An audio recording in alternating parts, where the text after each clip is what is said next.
धारवाड येथील उच्च न्यायालयाच्या इमारतीला बॉम्बने उडवण्याची धमकी देणारा ईमेल प्राप्त झाला आहे। ही माहिती मिळताच एसपी गुंजन आर्या यांच्यासह गरग पोलीस ठाण्याचे कर्मचारी, रुग्णवाहिका बॉम्ब निष्क्रिय पथक तसेच अग्निशमन दल घटनास्थळी दाखल झाले। सुरक्षिततेच्या दृष्टीने उच्च न्यायालयातील सर्व कर्मचारी आणि उपस्थितांना तातडीने बाहेर काढण्यात आले।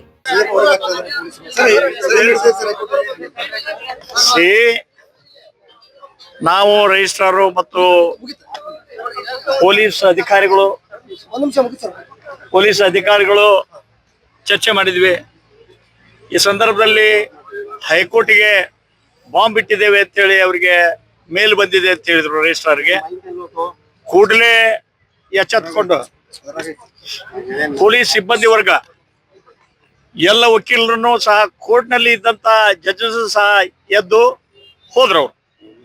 ಎಲ್ಲ ವಕೀಲರು ಸಹ ಕಕ್ಷಿದಾರರು ಸಹ ಒಮ್ಮೆಲೆ ಎಲ್ಲರೂ ಹೊರಗೆ ಹೋಗಬೇಕು ಅಂದಾಗ ತಾವು ನೋಡಿದ್ರಿ। ಈಗ ಎಲ್ಲರೂ ಭಯದಿಂದ ಎಲ್ಲ ಕಾರು, ಯಾಕಂದ್ರೆ ಎಕ್ಸಿಟ್ ಒಂದೇ ಇರೋದ್ರಿಂದ ಸಹಜವಾಗಿ ಪಾಪ ಪೊಲೀಸರು ಬಹಳ ಮುತುವರ್ಜಿಯಿಂದ ಕೆಲಸವನ್ನು ಮಾಡಿದ್ದಾರೆ।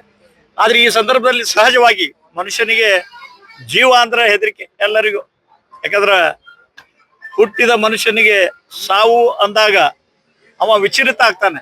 ಅಂತ ವಿಚಲಿತವಾದ ಸಂದರ್ಭ ಸಮಯ ಈಗ ಬಂದು ಒದಗಿದೆ। ಅದಕ್ಕೆ ಸರ್ಕಾರಕ್ಕೆ ಒಂದು ಒತ್ತಾಯವನ್ನು ಮಾಡ್ತೇವೆ। ಯಾಕಂದ್ರೆ ಅನೇಕ ಸಂದರ್ಭದಲ್ಲಿ ಪೊಲೀಸ್ ಸಿಬ್ಬಂದಿ ವರ್ಗದವರು ಇಲ್ಲಿ ಪೊಲೀಸ್ ಸಿಬ್ಬಂದಿ ಏನು ಹೈಕೋರ್ಟಿಗೆ ಅವಶ್ಯಕತೆ ಇದೆ ಅಷ್ಟು ಇಲ್ಲ ಸಿಬ್ಬಂದಿಗೆ, ಆ ಕಾರಣಕ್ಕೆ ಸಿಬ್ಬಂದಿ ಮಾಡಬೇಕು, ವೆಹಿಕಲ್ಗಳನ್ನು ಕೊಡಿಸ್ಬೇಕು ಅಂತೇಳಿ ಅನೇಕ ಸಂದರ್ಭದಲ್ಲಿ ನಾವು ಸಹ ರಿಜಿಸ್ಟ್ರಾರ್ ಆಗಿದ್ದಾರೆ। ಅದಕ್ಕೆ ಸರ್ಕಾರ ಎಚ್ಚೆತ್ತುಕೊಳ್ಬೇಕು। ಅದು ಆ ಮೇಲ್ ಎಲ್ಲಿಂದ ಬಂದಿದೆ ಅಂತಲ್ಲ, ರಿಜಿಸ್ಟ್ರಾರಿಗೆ ಬಂದಿದೆ ಅದು ಮೇಲು। ಸೊ ಅದನ್ನ ಈಗ ಇನ್ವೆಸ್ಟಿಗೇಷನ್ ಮಾಡ್ತಾ ಇದ್ದಾರೆ, ಅದ್ರ ಬಗ್ಗೆ ನನಗ ಗೊತ್ತಿಲ್ಲ। ಆದ್ರೆ ಸಹಜವಾಗಿ ಈಗ ಸರ್ಕಾರವನ್ನ, ಮುಖ್ಯಮಂತ್ರಿಗಳನ್ನ, ಗೃಹ ಸಚಿವರಿಗೆ ವಿನಂತಿಯನ್ನ ಮಾಡ್ಕೊಳ್ತೇವೆ। ಎಲ್ಲ ಉತ್ತರ ಕರ್ನಾಟಕದ ಜನರು ಎಲ್ಲರೂ ಇಲ್ಲೇ ಇವತ್ತು ಸುಮಾರು ಸಾವಿರಾರು ವೆಹಿಕಲ್, ಸುಮಾರು ಒಂದು 2-3 ಸಾವಿರ ಜನ ಇದ್ರು। ಅದಕ್ಕೆ ಕೂಡಲೇ ಸಿಬ್ಬಂದಿ ಹೆಚ್ಚಾಗಬೇಕು, ವೆಹಿಕಲ್ ನ ವ್ಯವಸ್ಥೆ ಆಗಬೇಕು ಅಂತ ಸರ್ಕಾರವನ್ನು ಒತ್ತಾಯ ಮಾಡ್ತೇವೆ। ಮಧ್ಯಾಹ್ನ 12:12ವರೆಗೆ ನಮಗೆ ಒಂದು ಮಾಹಿತಿ ಬಂದಿದೆ। ಅದ್ರ ಪ್ರಕಾರ ಹೈಕೋರ್ಟ್ ARG ಸಾಹೇಬ್ರಿಗೆ ಒಂದು ಮೇಲ್ ಕಳಿಸಿದ್ದಾರೆ ಒಬ್ಬ ಮನುಷ್ಯ, ಪ್ರೈವೇಟ್ ಇಮೇಲ್ ಐಡಿ ಇಂದ। ಆ ಇಮೇಲ್ ಪ್ರಕಾರ ಬೇರೆ ರಾಜ್ಯದಲ್ಲಿ ಬೇರೆ ಏನಾದ್ರು ಇಶ್ಯೂಗೋಸ್ಕರಕ್ಕೆ ಅಟೆನ್ಷನ್ ಡೈವರ್ಷನ್ಗೋಸ್ಕರ ಒಂದು ಬಾಂಬ್ ಅಟ್ಯಾಕ್ ಆಗ್ಬಹುದು।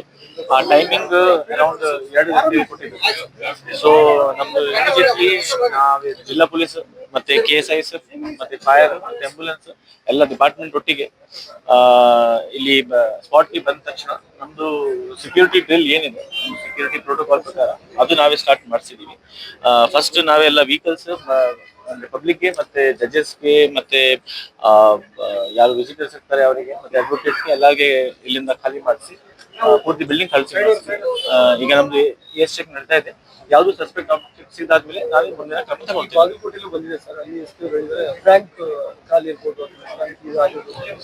ಅದು ತೀರ್ಮಾನ ಬರ್ಲಿಕ್ಕೆ ನಮ್ದು ಫಸ್ಟ್ ಚೆಕಿಂಗ್ ಆಗ್ಲಿ, ಚೆಕ್ ಆದ್ಮೇಲೆ ನಾವೇ ತೀರ್ಮಾನ ಮಾಡ್ತೀವಿ ರ್ಯಾಂಕ್ ಇದೆಯಾ ಅಥವಾ ಇಲ್ಲ। ಭದ್ರತೆ ವಿಚಾರವಾಗಿ ಹೆಚ್ಚಿನ ಭದ್ರತೆ ಬೇಕು ಅಂತ ಹೈಕೋರ್ಟ್ ಆನರೇಬಲ್ ಹೈಕೋರ್ಟ್ ನಮ್ದು ಬಹಳ ಸೆನ್ಸಿಟಿವ್ ಇನ್ಸ್ಟಾಲೇಷನ್ ಇದೆ, ಮತ್ತೆ ನಮ್ಮ ಎಲ್ಲಾ ಏಜೆನ್ಸಿಗೆ ಗಮನಕ್ಕೆ ಇದೆ। ಹೈಕೋರ್ಟ್ ಇಸ್ ವೆರಿ ಕ್ರಿಟಿಕಲ್, ಅದಕ್ಕೋಸ್ಕರ सध्या परिसरात तणावपूर्ण वातावरण असून उच्च न्यायालयाचे वकील आणि कर्मचारी न्यायालयाच्या बाहेरच थांबले आहेत। दरम्यान बॉम्ब निष्क्रिय पथकाने उच्च न्यायालयाच्या आत प्रवेश करून सखोल तपासणी केली आहे। प्राथमिक माहितीनुसार हा ईमेल तामिळनाडू येथून पाठवण्यात आला असून RDX वापरून बॉम्बस्फोट घडवून आणण्याची धमकी देण्यात आली आहे। राजशेखर हिरेमठ, KMM मराठी, बेळगाव।